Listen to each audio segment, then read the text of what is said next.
I've read quite a few articles about Laphonza Butler since Gavin Newsom said he's going to appoint her to Senate, and this is by far the best one. It goes into quite a bit of nuance. It talks about both her pro and anti-union history and the details that are known about that, which in some cases is not many, but we'll read anyways. So this is by Alexei Kosef. So, title: Newsom picks Laphonza Butler, political ally and power player, to replace Feinstein. Laphonza Butler, a longtime political strategist with close ties to organized labor and Governor Gavin Newsom, will take the late Senator Dianne Feinstein's seat in the U.S. Senate following her death Friday. The appointment, reported by Politico tonight and confirmed by the governor's office, closes a brief but rapid period of speculation about how Newsom would fulfill a promise to return a black woman to the Senate without tipping the scales in what was already a crowded race to succeed Feinstein. As we mourn, quote, as we mourn the enormous loss of Senator Feinstein, the very freedom she fought for, reproductive freedom, equal protection, and safety from gun violence, have never been under greater assault, end quote, Newsom said in a statement. Quote, Laphonza will carry the baton left by Senator Feinstein, continue to break glass ceilings, and fight for all Californians in Washington, D.C., end quote. Butler currently serves as president of Emily's List, an organization that works to elect Democratic women who support abortion rights.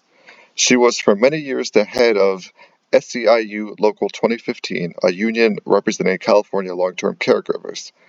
Before becoming a partner in what was then known as SCRB Strategies, Newsom's political consulting firm, and later working in public policy for Airbnb.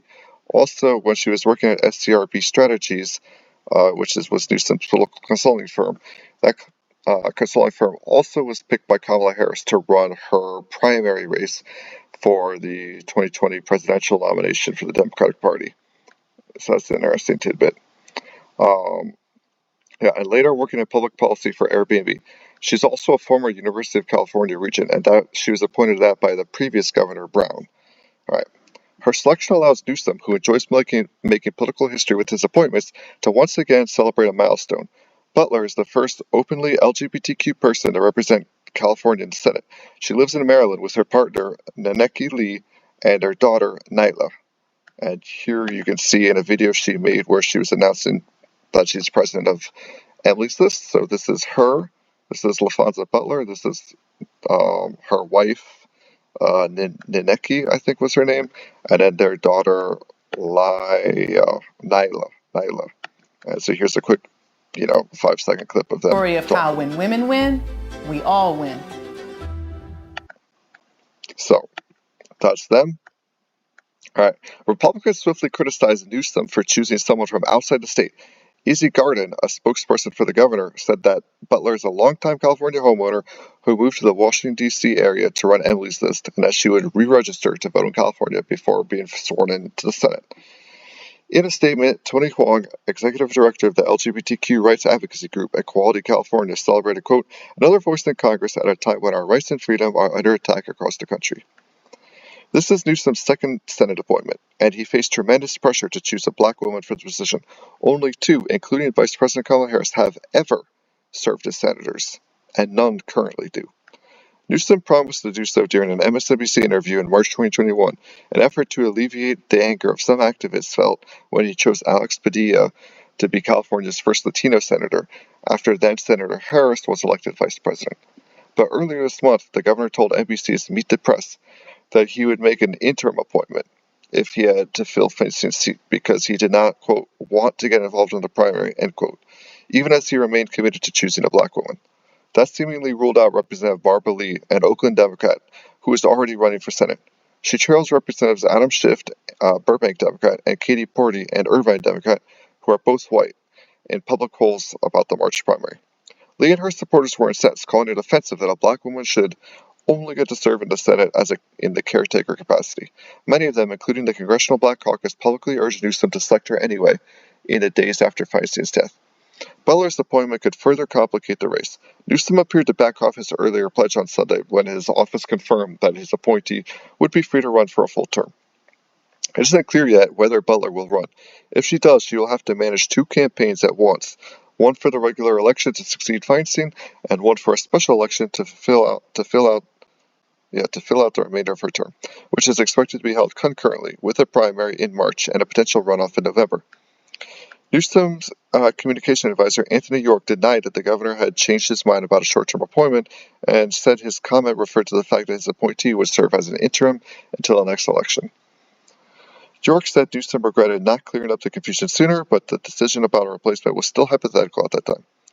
Despite her previous career, organized labor is likely to split on Butler.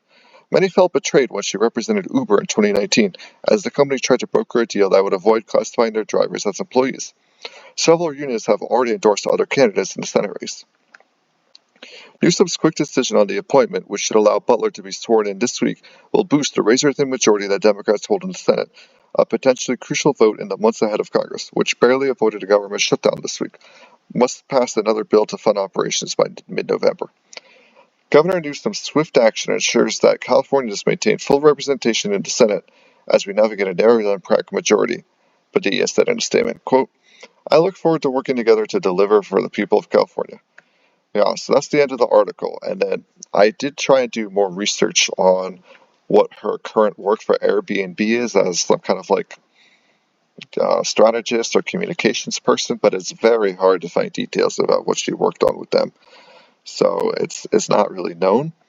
And pretty similar for the Uber. Like some articles are denying that she actually tried to help Uber directly do the anti-labor stuff, and that might be true, but it's probably not true, but it's not really clear. So if any of you guys know, feel free to I guess tell me in the comments. I'd actually love to learn from my audience. That'd be amazing. And yeah, like I said, this is the best article I've found so far out of all the ones I've been reading. It's again from Alexei Kostev at Cal Matters. So I'd like to give them credit as well. And yeah, I guess there was one other interesting thing here from her Regent website that I'm no longer remembering. Actually, that's not true. I did remember it. I already talked to you guys about it when I recorded the earlier reading. And same for all of these other links. So, all right, awesome. Take care, guys. Bye.